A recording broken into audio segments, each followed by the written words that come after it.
Hey Kyle, great to see you. How you doing? Hope you had a great winter and look forward to this season. I'm just gonna jump right in and just ask the obvious. Losing Arenado was a big blow, obviously. As a pitcher, how do you overcome? How do you not let that affect your psyche? You know, he was a vacuum over there and such a big part of that team. Yeah, I mean, Nolan's a great player, high caliber. We're gonna miss him, but at the same time, it takes nine guys to win a baseball game, and we got guys ready to step up and fill those shoes and take care of business over there in the hot corner. As a follow up, how do you feel going in? What changed this offseason for you? What did you do differently? Not many changes in my offseason. Just continue to refine my delivery, work on my pitch mix. Tweak some things with my pitches. Other than that, it was just building that platform of getting stronger and getting that stamina for a nice long season. Thomas Harding, Rockies.com. Go ahead, Thomas. Things have kind of changed. I know there were a couple of years in there where you guys were going to the postseason, and there was that expectation from the outside. People are really kind of down on the Rockies. How much is that a motivating factor for you, and especially the pitching staff? I mean, I think it should be our sole motivating factor right there. Is people have, I mean, we haven't even played a spring training game. It's day one of pitchers and catchers, and people are already counting us out. That's kind of way that's kind of the position I like to be in. Being an underdog, being someone who the general public thinks is not going to perform at all. So I think as a whole team, we're using that as a chip on our shoulder to push us through this season and shock the world and prove the doubters wrong. You are kind of an adrenaline guy. You like to get motivation from all kind of things. You pitched so well last season. Last start in Arizona, I just remember kind of seeing in your face like, I can't go out like this, but you had to go through a winter. Did you use that some as motivation just on those workouts in off season? Yeah, I mean, that last start, obviously, no one wanted to end their season on that. I mean, it just plain old sucked.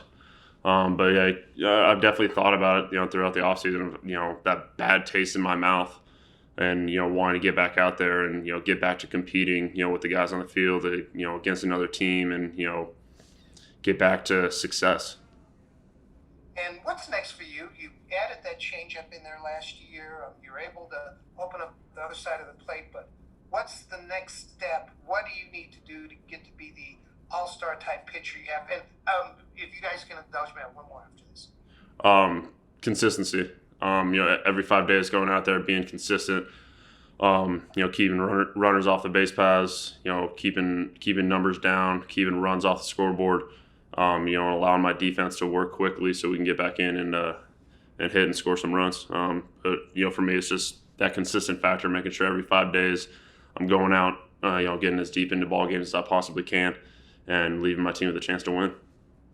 And the last one, Herman Marquez, he started opening day last year and really pitched well throughout the season. Can you describe what he is like off the field, how he maybe helps you and the other pitchers, or his role within that group of pitchers? Yeah, he's loose. Off the field when he's not pitching in the dugout, he's loose. He's always looking to have fun, joke around, enjoy being around the guys and enjoy being around the game. You can see it in his eyes. He's always been like that, even in the minor leagues when we were coming up together. He's a great asset for us. He's a great friend, great teammate, and I can learn a ton from him, just as he can learn a lot from me. Thank you very much. Patrick Saunders, Denver Post. Patrick, go ahead. Hey Kyle, nice to see you. Hope you had a good winter. There's been a lot of talk and expectations about this rotation going forward and how good it can be. From your perspective, how good can it be?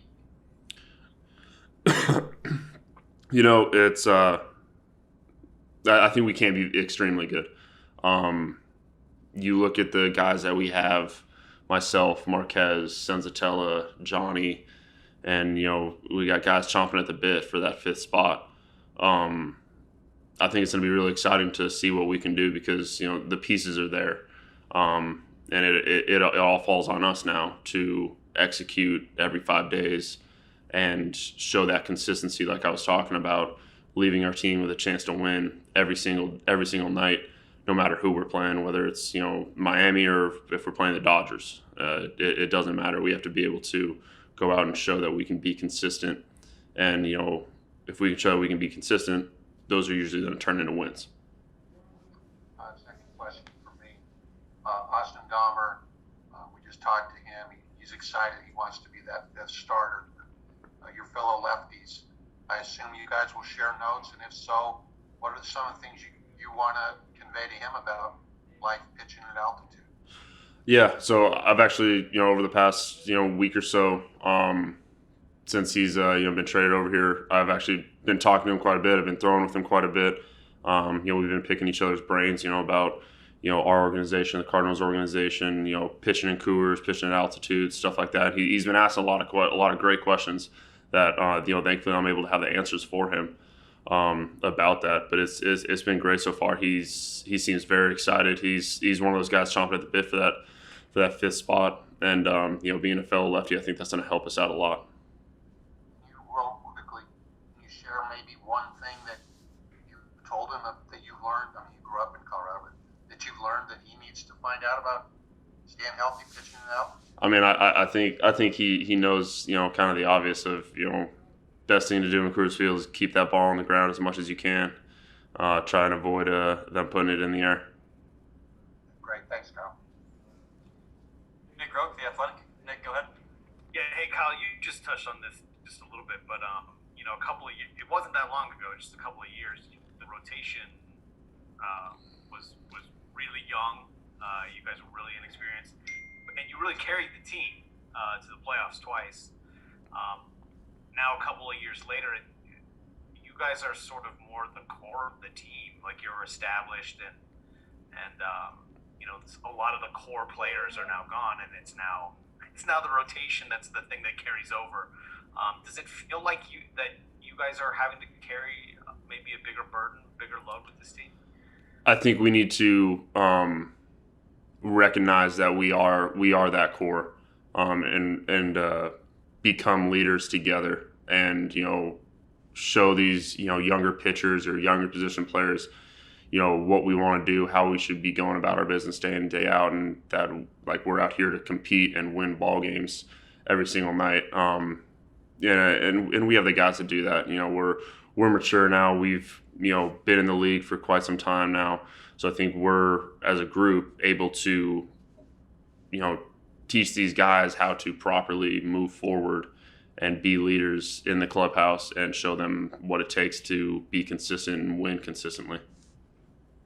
Yeah, it's happened a couple of times, I guess, with this team in its history, but not to this extent. But what is it like now that the starting rotation, the pitchers are what the Rockies are falling behind? I mean, obviously you grew up in Colorado, so you know what the Rockies have been like in their history. Yeah, I mean, we're all homegrown, so I mean we've been through the ranks together. We understand each other. We've known each other for a long time, not just in the big leagues. But again, it doesn't all fall on us. I understand where you're coming from. Where us four guys, we're older. We're starting to become veterans. We've been together for quite some time, but it takes every single guy on that active roster to do so, to be a leader, whether you're a rookie or whether you're a 10-year veteran. It doesn't matter. We got Story, who's a great leader. We got Mac and Hamper chomping at the bit to be leaders as well, and they're showing their stuff. We got a lot of guys who are wanting to step up and be a big part of this team and lead in many different ways. Cool. Thanks, dude. Alex, I think we have two more left. Tracy Ringlesby, go ahead. Well, Kyle, in talking to scouts, they said that in watching you guys pitch, that the big four in the rotation, it's almost like you guys have a chip on your shoulder to want to show people that you can pitch at Coors Field, and that Coors Field isn't the disaster. I know you've talked about it. Do you feel the other three guys are developing that same mentality? Yeah. it's one of those things that it's going to be in baseball forever. You know, pitching in Coors is a nightmare, or it's a death sentence, or whatever. But I think that's a great opportunity for pitchers like myself, Marquez, Senza, Johnny, all those other guys to step up and prove those people wrong. Whether it's for a year, whether it's for multiple seasons. I think it's a great opportunity for us to really show that you can pitch at this altitude, and we've done it. Like you said, I've been able to do it. Marky's done it. Senza's done it. Johnny's done it. We've all done it. It goes back to that consistency that I've been talking about. Being consistent at that altitude and really showing people that it can be done. Kind of following up on that, Pedro Stasny used to always say the most important thing about pitching at Coors Field is the next hitter. To not worry about what happened previously, to get the next hitter out. Yeah. Is that a proper mindset? Yeah, I feel like that's a good mindset. I mean, it's not quite my mindset. My mindset is, get that guy out any way you can. Obviously, if he doesn't, then things change. Where especially for me, if a guy gets on first base, I'm looking to get that ground ball double play, and I'm gonna pitch to that because that's kind of been my MO. That's something that I feel comfortable with, that I'm good at executing as well. I guess that kind of does fall into that category of the next hitter, being able to get 2 for 1 out. Because I think his thing is you can't do anything about the previous hitter. He's already gone. Yeah. Yeah. I mean, that's a good mindset for pitching wherever. If someone hits a bloop single off you just gotta wash it off and move on to the next guy. Thank you. I'll go to Owen Perkins for the last question. Owen, go ahead. Hey Kyle, good to see you.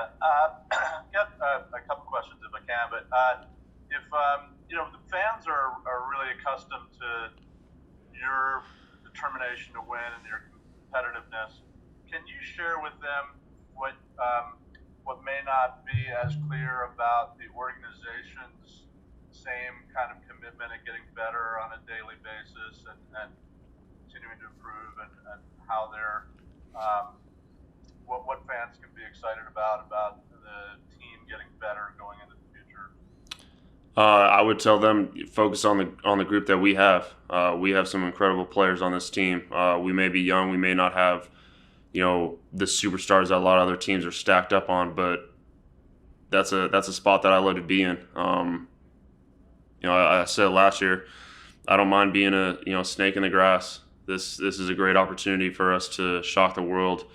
And regardless of what's going on in the organization, this active roster that'll be put on the field this year is going to be going out there looking to win ball games consistently. And then, kind of related, you've talked about the kind of the pride in being a homegrown group. Can you identify a little bit about the strengths that have produced a solid homegrown core? Sometimes our player development system doesn't get the recognition, but just what's the secret to building that strong homegrown core of players? It definitely does attribute to guys in our system who create that development plan for us to reach our goals of getting to the big leagues and then beyond that. For us, a lot of us have came through the system together. There's not a whole lot of bits and pieces that are pulled from different areas of the minor league system where we all met in the big leagues. We all came up, from rookie ball all the way through AAA to the big leagues, and having that bond and that trust and that friendship between one another. We've been through the grind together. We understand what it was like with one another.